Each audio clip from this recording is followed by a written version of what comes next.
আমি বলছি না ভালোবাসলে মোহগ্রস্ত হওয়া যাবে না, বলছি না ভালোবাসলে মুগ্ধতায় হারিয়ে যাওয়া যাবে না। ভালোবাসলে মন উড়ু হবে, এ কথা স্বাভাবিক মানছি।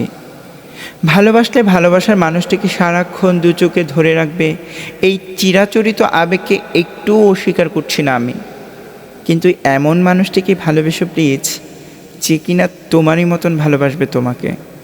নইলে এই ভালোবাসা খুব বেশি সাস্টেইনেবল হবে না। আমি বলছি না পছন্দের মানুষটিকে একটু দুঃখ দাও, পছন্দের মানুষটিকে খাবার খাইয়ে দাও, জল খাইয়ে দাও, এইসব সুন্দর আবেগকে আমি রীতিমতো শ্রদ্ধা করি। আরাধ্য মানুষটি একটু যাতে কষ্ট না হয় সেজন্য সব কাজ তুমি একাই করো, এসবও ঠিক আছে। কিন্তু যাকে নিয়ে পার করতে চাও 1000 বছরের জীবন, তাকে ধীরে সুস্থে কৌশলে ভালোবেসে এটাও বুঝিও তারও কিছু ভাববার দরকার রয়েছে তোমার জন্য। নইলে এই আবেগগুলো একটা সময় বিরক্তিকর হয়ে ওঠে। এই যে ভালোবাসলে স্বপ্নের মানুষটি অক্সিজেন হয়ে ওঠে, তাকে ছাড়া একটি মুহূর্তও নিজেকে কল্পনা করতে পারো না।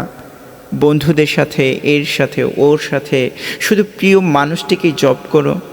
কবিতায়, গল্পে, আকাশে, সর্বত্র শুধু প্রিয় মানুষটিকেই দেখো। এক কথায় প্রিয় মানুষটির জন্য তুমি তোমার জীবন উৎসর্গ করে দাও।